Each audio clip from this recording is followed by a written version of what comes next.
구독과 좋아요는 큰 힘이 됩니다. 요즘은 어디를 가든지 걸어서 여행하는 둘레길을 많이 만들어 놓았습니다. 제주 둘레길을 비롯해서 서울이나 경기도 아니면 모든 지방자치제마다 둘레길을 만들어 놓아서 조용히 생각하면서 걸을 수 있는 그러한 시설을 마련해 놓아서 참 좋습니다. 우리 기독교인들도 이렇게 둘레길을 걸으면서 기도 제목을 가지고 기도하는 마음으로 걷는 것도 좋은 방법이 되고 하나님께 응답받을 수 있는 좋은 기회도 됩니다. 기도라는 것은 꼭 무릎 꿇고 기도하는 것이 기도하는 것만이 아니고 이렇게 기도 제목을 가지고 걸으면서 기도하다 보면 또 하나님의 응답도 받을 수 있는 겁니다. 오늘 본문은 예수님께서 예루살렘으로 가셔서 십자가를 지기로 작정하시고 올라가는 길에 일어나는 일을 기록해 놓은 말씀입니다. 마가복음 1장에서 8장은 갈릴리 지방에서 사역하신 내용입니다. 그리고 9장은 이제 무리들과 떨어져서 언둔해서 예수님의 제자들을 집중적으로 교육하는 내용이고, 오늘 10장은 예루살렘으로 고난의 십자가를 지시기 위해서 가시는 길에 베레아라는 지방에서 일어난 일을 기록해 놓은 말씀입니다. 우리는 오늘 주님께서 고난당하시기 위해서 예루살렘으로 가는 길에 일어난 일들을 공부해 보면서 그 속에서 우리가 깨달을 수 있는 교훈을 찾아보고자 합니다. 첫 번째, 우리 믿음의 성도는 하나님이 원하시는 것이 무엇인지를 항상 생각하고 행동해야 됩니다. 본문 2절 이하를 보시면 예수님께서 수많은 사람들을 가르치고 계실 때에 바리새인들이 예수를 시험하기 위해서 이혼 문제를 가지고 질문을 합니다. 우리들이 이혼을 해야 됩니까? 안 해야 됩니까? 이렇게 예수님께 질문했습니다. 당시 유대인들은 이혼에 대해서 두 가지 학파가 있었습니다. 첫 번째는 샴마의 학파라고 있었는데, 이 사람들은 도덕적으로 부정한 경우에만 이혼할 수 있다고 했습니다. 두 번째 할렐 학파라는 사람들이 있었는데, 이 사람들은 이혼하는 것은 전적으로 남편의 권한이다. 남자가 싫어지거나 실정 나거나 해도 이혼할 수 있다. 이렇게 주장하는 사람들이었습니다. 그래서 바리새인들의 이혼의 문제에 대해서 예수님께서 뭐라고 말씀하시든지 걸려들게 돼 있었습니다. 바리새인들이 왜 이와 같이 이혼 문제에 대해서 질문을 했느냐 하면, 지금 이 사건이 일어난 지방이 베레아 지방인데, 베레아 지방에 통치하고 있는 왕은 헤롯 왕이었습니다. 그런데 헤롯 왕은 우리가 지난번에 공부할 때에 자기 이복 동생 그 아내를 자기 부인으로 맞이했죠. 본처와 이혼하고 자기 이복 동생의 아내를 부인으로 재혼을 했습니다. 그래서 예수님께서 이제 이혼에 대해서 뭐라고 말씀하시든지 간에 세례 요한이 헤롯 왕을 책망하다가 결국 죽었지 않습니까? 그것처럼 예수님께서 어떤 말을 하더라도 걸려들어서 헤롯 왕에게 잡혀 죽기를 원했기 때문에 이 바리새인들은 이와 같은 질문을 한 것입니다. 그러나 예수님께서는 여기에 대해서 단호하게 말씀하십니다. 본문 8절에서 9절 말씀 보면, 사람이 일단 결혼을 하면 둘이 아니고 한 몸이다. 하나님이 짝지어 주신 한 몸인데 그것을 사람이 나누면 한 몸을 나누는 것과 같아.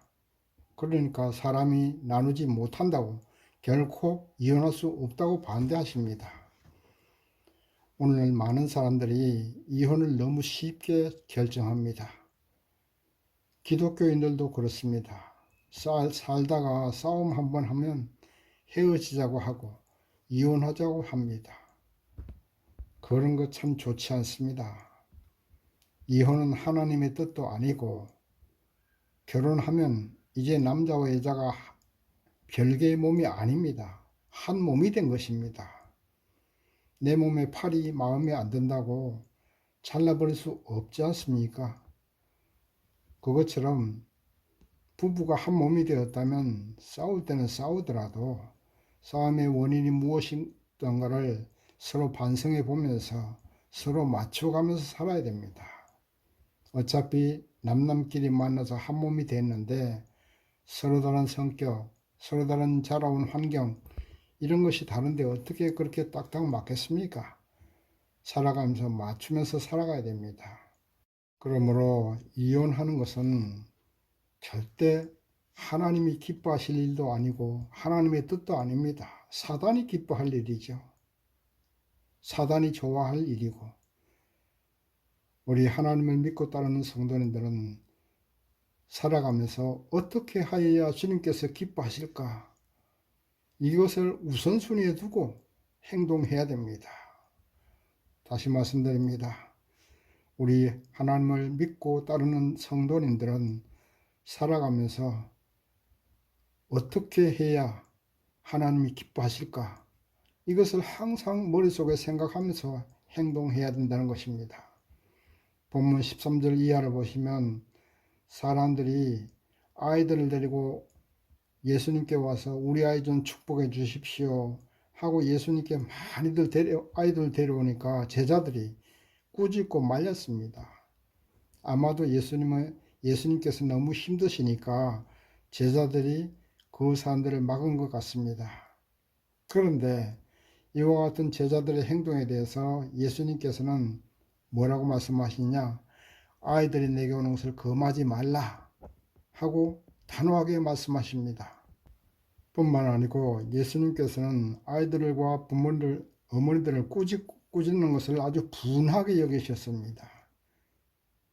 그리고 금하지 말라고 말씀하시고 천국은 바로 이런 어린아이와 같이 순수한 사람들의 소유가 된다.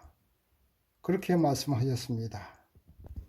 이혼에 대해서 불순한 동기를 가지고 질문했던 바리새인들이나 또 예수님이 너무 피곤할까봐 말린 제자들이나 좌우지간에 동기가 좋았든지 아니면 불순한 동기든지 간에 주님의 뜻이 아닌 것은 행동하지 말아야 됩니다.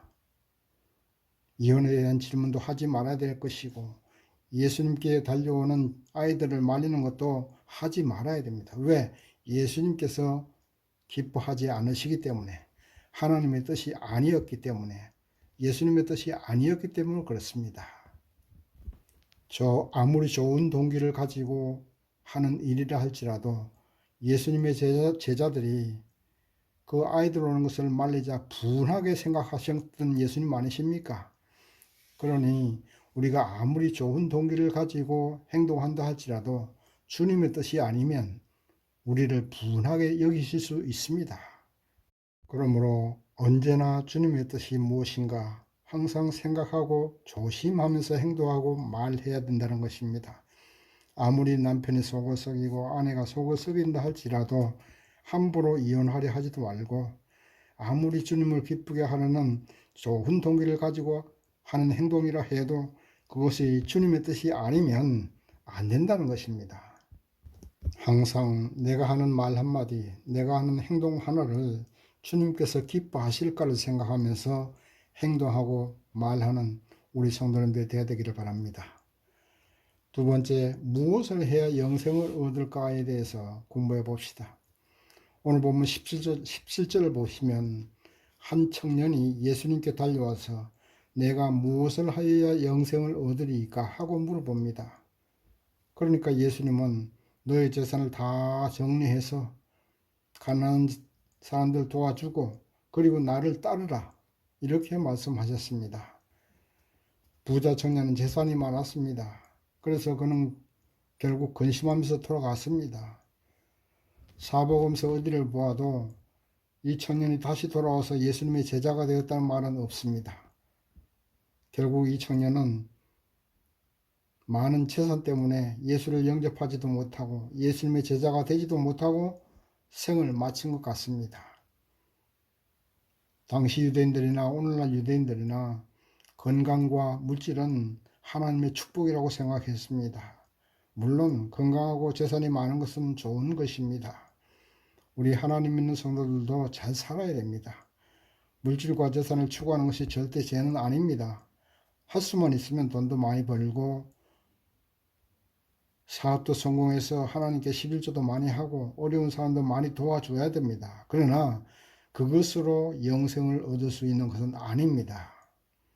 영생의 조건은 단 한 가지입니다. 예수 그리스도를 구세주로 믿고 따르는 것입니다. 다시 말씀드립니다.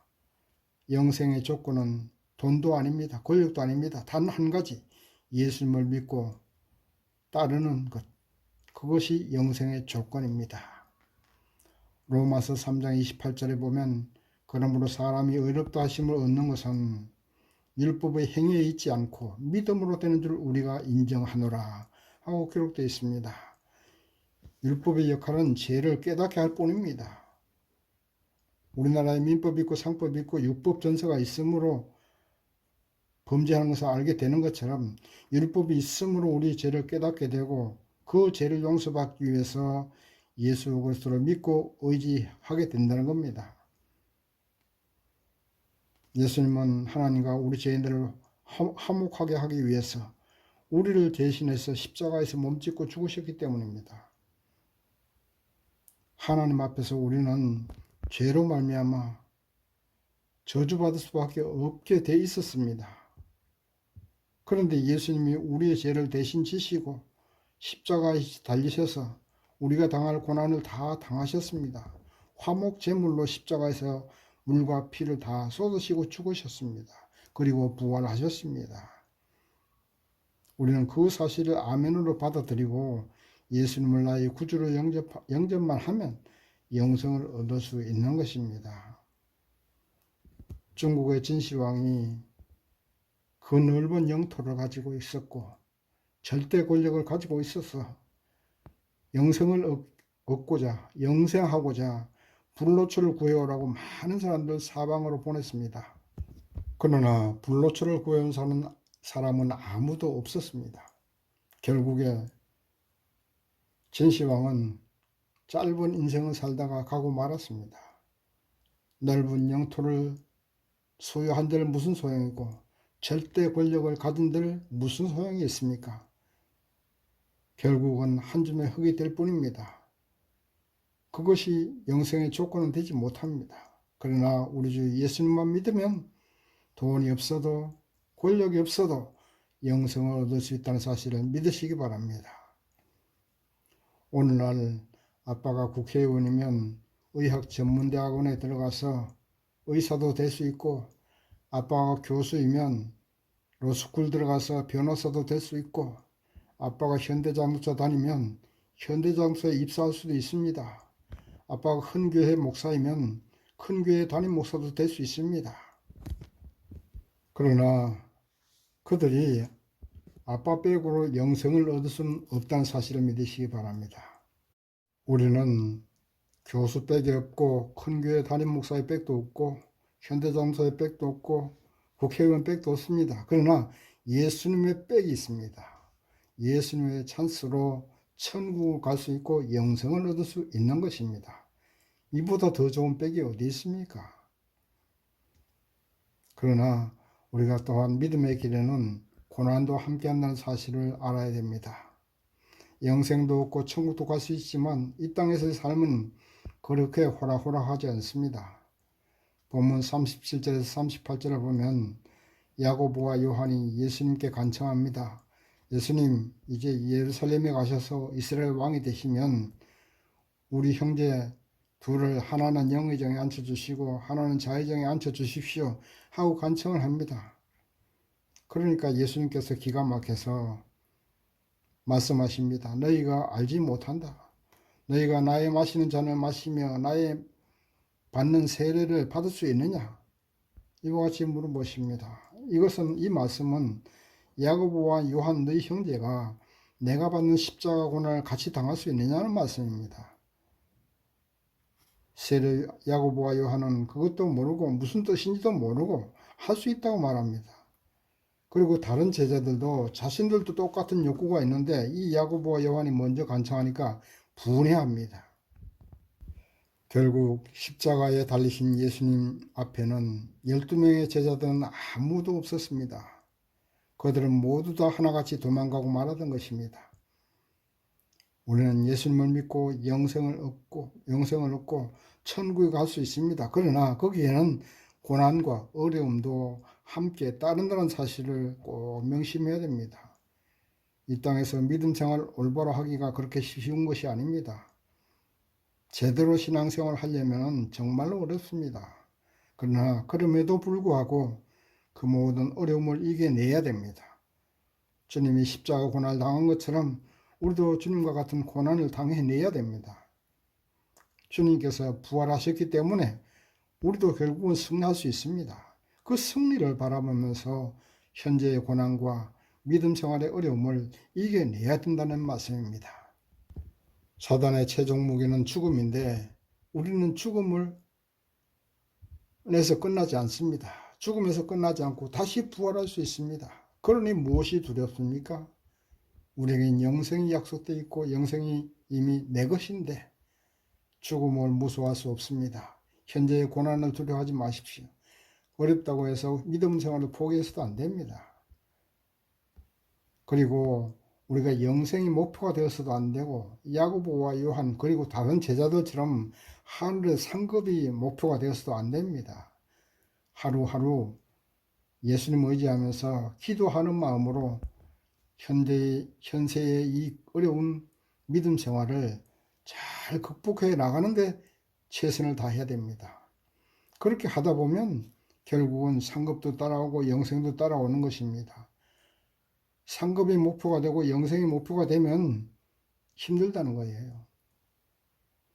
이 땅에서 삶도 그렇습니다. 어떤 성공을 바라보고 목표를 바라보면 힘들어요. 하루하루 내 할 일 충실하게 하다 보면 결국 성공도 오고 목표도 이루어지는 것입니다. 그것처럼 우리가 이 땅에서 믿음 생활을 하기 힘들다 할지라도 하루하루 예수님께서 십자가 고난을 당하신 것처럼 그 고난이라 생각하고 우리에겐 부활이 약속되어 있다는 영생이 약속되어 있다는 그 믿음을 가지고 이겨내야 된다는 것입니다. 이것을 우리가 꼭 명심하시고 주님이 나의 생명이고 주님의 부활이 나의 부활이기에 주님과 함께 살고 주님 말씀대로 살아가는 것이 이것이 목표가 되어야 한다는 사실을 꼭 명심하시기 바랍니다. 상급을 바라지 말고 섬기십시오. 주님께서 이 땅에 오신 이유가 무엇입니까? 섬김 받기 위해서 오신 것이 아니라 섬기고 자기 목숨을 대속물로 주기 위해서 오셨습니다. 우리는 이 땅에서 삶을 살면서 모든 사람을 예수님 대하듯 섬기십시오. 그리고 봉사하는 삶을 사는 것, 그것이 진정한 성도의 삶이고 주님께서 원하시는 뜻이고 그렇게 살아갈 때에 천국과 영생이 우리에게 상급으로 주어지는 것입니다. 세 번째, 소경 바디메오의 신앙에 대해서 보겠습니다. 본문 46절 이하에 보시면 소경 바디메오가 길가에 앉았다가 예수님이 지나가신다는 말을 들었습니다. 그래서 그는 바로 예수님께 부르짖어 신앙 고백부터 합니다. 다윗의 자손 예수여 나를 불쌍히 여기시옵소서 하고 부르짖습니다. 다윗의 자손이라고 하는 것은 바로 메시아로 고백하는 것입니다. 그러니까 많은 사람들이 조용히 하라고 시끄럽다고 꾸짖지만은 그러나 이 소경 바디메오는 조용히 할 수가 없습니다. 예수를 만난 지금이 아니면 그는 영원히 소경으로 살다가 죽어야 됩니다. 그래서 그는 조용히 할 수가 없고 결코 이 기회를 포기할 수도 없었습니다. 그래서 더 크게 소리 질러서 나를 불쌍히 여겨달라고 예수님을 부르고 그를 따라갔습니다. 그러자 예수님께서 그를 치료해 주셨습니다. 우리는 오늘 본문 소경 바디메오를 보면서 문제를 해결할 수 있는 비결을 발견할 수 있습니다. 문제를 해결받으려면 먼저 예수님을 만나야 됩니다. 소경 바디메오가 예수님을 만난 것처럼 소경 바디메오는 아마도 길가에 앉아서 구글 생활을 했던 것 같습니다. 예나 지금이나 소경이 할 수 있는 것은 거의 없습니다. 그래서 그는 구글 하다가 구글에서 살다가 죽을 수밖에 없었습니다. 그런데 그가 예수를 만났습니다. 그리고 신앙 고백을 했습니다. 그리고 부르짖어 기도했습니다. 도움을 간청했습니다. 그러자 주님께서 오라 하시고 겉옷까지 버리고 달려간 소경 바디메오입니다. 겉옷은 상당히 중요합니다. 이스라엘에서 겉옷은 밤에 춥기 때문에 이불 대용으로 사용한 것입니다. 이 겉옷이 없으면 밤에 동사할 수도 있어요. 그런데 지금 소경 바디메오에겐 일생일대의 기회가 왔습니다. 눈을 뜰 수 있는 기회입니다. 그래서 그는 모든 것을 버리고 주님께 달려갔습니다. 그래서 결국 그는 눈을 치료받는 은혜를 받게 된 것입니다. 오늘 우리는 어떤 문제 가지고 있습니까? 문제를 해결받을 수 있는 유일한 방법은 예수를 만나야 됩니다. 그리고 주님을 나의 그리스도시요 하나님의 아들이시며 나의 모든 문제를 해결할 수 있는 유일한 분이라고 신앙 고백을 해야 됩니다. 부자 청년은 주님을 떠났습니다. 재산 때문에 떠났습니다. 이 청년처럼 떠나가면 문제를 해결받지 못합니다. 영생을 얻지 못합니다. 이 소경 바디메오처럼 예수님을 만나고 그분을 따라야 됩니다. 어떤 어려움이 와도 결코 신앙을 포기하면 안 됩니다. 소경 바디메오가 더 크게 소리질러 도움을 간청한 것처럼 부르짖어 기도하십시오. 그리고 주님의 부르심에 응답하여서 모든 것을 버리고 주님을 따르십시오. 모든 것을 버린다는 것은 예수님을 따르는 믿음의 길을 가장 중요하게 한다는 말씀입니다. 무슨 일을 하든지 예수님의 뜻이 무엇인가를 항상 생각한다는 말씀입니다. 이제 말씀을 정리합니다. 오늘 이 시간 주님은 이곳에 와 계십니다. 여러분 앞에 와 계십니다. 여러분은 어떤 문제를 가지고 있습니까? 질병입니까? 직장 문제입니까? 사업 문제입니까? 아니면 가정 문제입니까?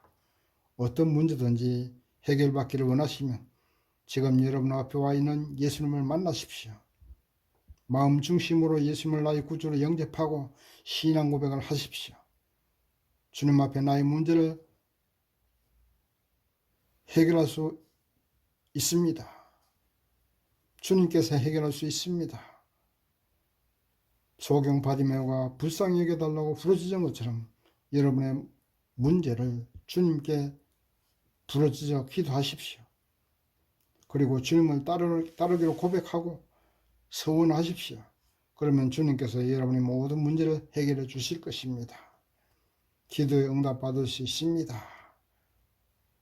본문의 부자 청년처럼 예수를 만났다가 떠나면 해결받지 못합니다. 그런 어리석은 행동하지 마십시오. 소경 바디메오처럼 주님을 따르는 사람이 되어서 모든 문제를 해결받고 영생까지 얻을 수 있는 주님의 제자 되시기를 주님의 이름으로 축원합니다. 아멘.